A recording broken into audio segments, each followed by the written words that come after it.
Well, the first thing I'd say is don't make a judgment call on the fact that there's nothing that looks physically wrong with your average ME sufferer.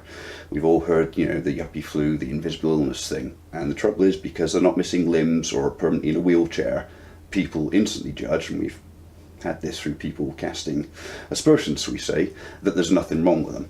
The trouble is ME is severely debilitating. I mean, I've had an advantage in the way my mother had it, although in much milder form, so I kind of grew up with an idea what ME was, at least back in the days when nobody knew what ME was, and if they did, it was yuppie flu, it was all in your head, you just wanted to skive off.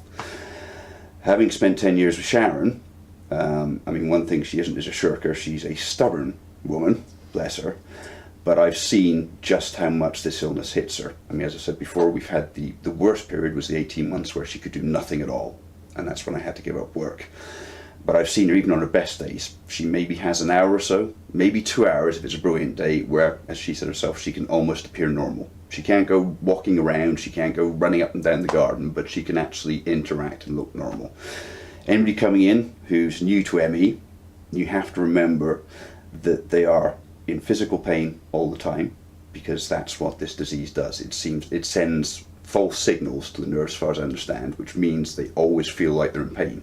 Any stimuli which we go like, yeah, that's nothing, for them it's like exacerbated to the nth degree.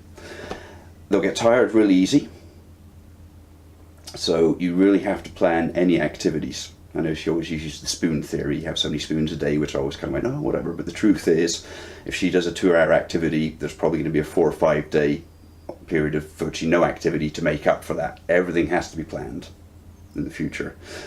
You have to also remember that, there's things which I've struggled with and I'm used to it. Light sensitivity is a major one. So we tend to have the house pretty much in the dark. She's sitting in a darkened room most of the time. I've had to put blackout blinds and everything up.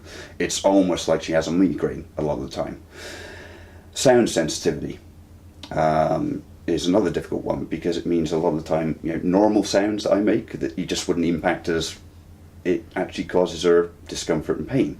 So you end up tiptoeing around, and you can't use a keyboard or something because of the clicking. But these are all things that are very real, and it has a huge impact on her. Therefore, you have to adapt as a carer or family or friend who's there to actually realise that these symptoms are real, they are very hard to deal with, and everything you do with her, good or bad, will have an impact in her future, short term and long term, it's bad enough. So basically, be patient, be understanding, and maybe do a little bit of research if you're not too familiar with it. There is a lot of information coming out round about now. It's being taken a little bit more seriously, thank goodness. So you don't have to be too ignorant about it, but it will take some adapting to.